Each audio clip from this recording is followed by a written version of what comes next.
Supreme court ने निर्णय दिया कि जेलों में हो रहे जातिगत भेदभाव पर रोक लगाई जाए। काम को लेकर जो जेलों में जातिगत बंटवारा होता है कि जो व्यक्ति जिस जाति का होगा वो व्यक्ति वही काम करेगा, ऐसे घिनौनी प्रथा को खत्म किया जाए। हालांकि देर आए दुरुस्त आए, मैंने इस चैनल पर सुप्रीम कोर्ट के निर्णय की वीडियो अपलोड की है। अगर आपने वो वीडियो नहीं देखी है तो उसका लिंक डिस्क्रिप्शन में है, आप पहले उस वीडियो को जाकर देखिए, तब इस वीडियो को शुरू करिए।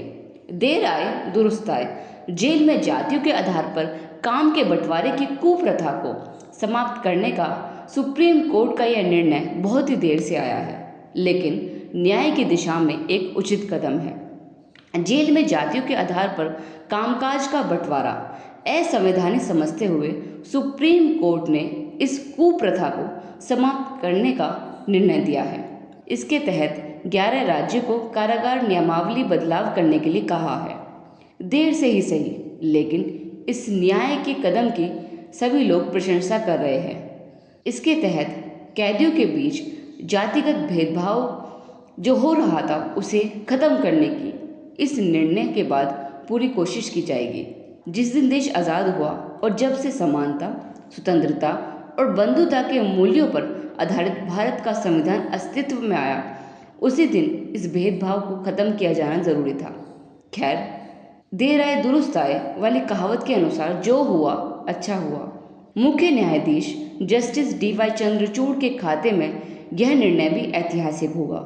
उन्होंने संविधान के अनुच्छेद 15 में दिए गए जाति धर्म के आधार पर भेदभाव से नागरिकों का संरक्षण कर अपने संवैधानिक दायित्व का निर्वाह किया है।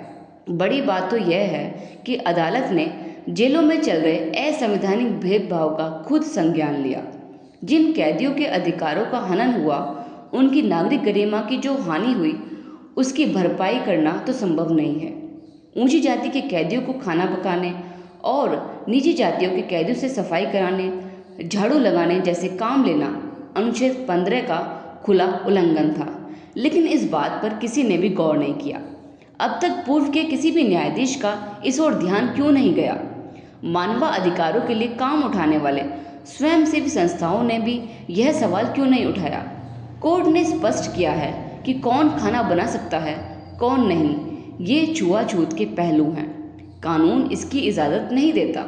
उपाय के तौर पर अदालत ने जेल प्रशासन को निर्देशित किया कि जेल के अंदर विचाराधीन या दोषी कैदियों के रजिस्टर में जाति का कोई भी कॉलम ना रखा जाए, क्योंकि कैदी कैदी है, दोषी दोषी है, चाहे वह किसी भी जाति का हो। और एक कैदी के साथ अलग व्यवहार किया जाए क्योंकि वह ऊंची जाति का है, और एक कैदी के साथ गलत व्यवहार किया जाए क्योंकि वह नीची जाति का है, तो यह सरासर संविधान का उल्लंघन है। इन निर्देशों का विचारणीय दूरगामी संदेश यह है कि जातिगत भेदभाव को जगह नहीं दी जाए। इस विषय पर ओम प्रकाश वाल्मीकि ने झूठन, जो उनकी आत्मकथा है, उसमें लिखा है, मेरे स्कूल मास्टर ने मुझसे कहा कि तेरा काम तो सफाई करना है, इसीलिए सामने खड़े नीम की टहनियाँ तोड़कर झाड़ू बना ले और स्कूल का मैदान साफ कर।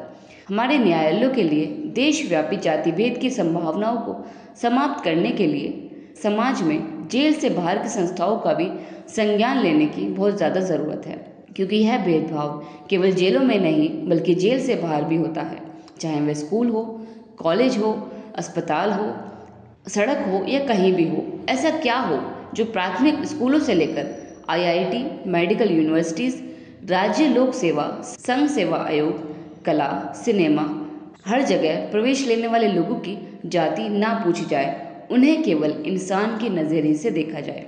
स्कूल रजिस्टरों में नाम के साथ जाति लिखने का जो यह प्रावधान है, इस पर रोक लगाई जाए। यदि जाति आधारित सरकारी मदद, छात्रवृत्ति आदि कुछ हो तो उसका रजिस्टर अलग और गोपनीय रखा जाए। उदाहरण के लिए बिहार लोक सेवा आयोग में एक अच्छी व्यवस्था है। सहायक आचार्यों के चयन हेतु साक्षात्कारों में उम्मीदवारों को उनके नाम और जाति से नहीं बुलाया जाता, बल्कि उन्हें कोड नंबर दिया जाता है। लेकिन कई विश्वविद्यालयों में और खासकर शोध छात्रों के साक्षात्कारों में जाति दिखाई देती है, जिसमें उनके सीनियर्स उनकी जाति देखकर उनके साथ अच्छा या बुरा बर्ताव करते हैं। अच्छा तब होगा जब हर टीचर, हर प्रिंसिपल, हर डायरेक्टर स्टूडेंट को स्टूडेंट की नज़र से देखे, ना कि उसकी जाति की नज़र से देखे। और जो लोग इंटरव्यू लेते हैं उन पर भी जाति पूछने पर रोक लगाई जाए। वे आवेदन जिसमें जाति अंकित की जाती है साक्षात बोर्ड के सामने नहीं आने चाहिए। जो भी इंटरव्यू लेने वाले हैं उनके सामने केवल स्टूडेंट का रिकॉर्ड जाए, ना कि उसकी जाति का। साक्षात्कार के अंक भी कम से कम होने चाहिए। गरीब और कथित निजी जातियों से आने वाले और खासकर दलित आदिवासी छात्रों की कपड़ों को लेकर काफ़ी टिप्पणियां की जाती है।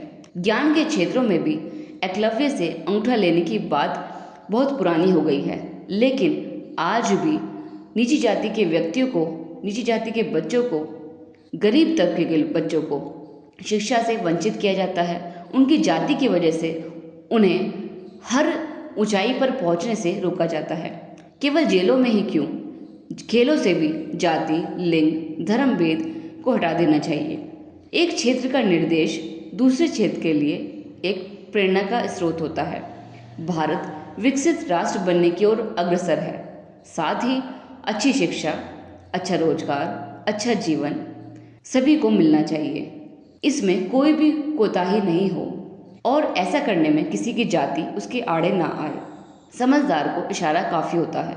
कोर्ट ने बकायदा निर्देश जारी कर जेलों में तो जातिगत भेदभाव को रोक दिया है, लेकिन कोर्ट उस भेदभाव को भी देखे जो जेल से बाहर होता है।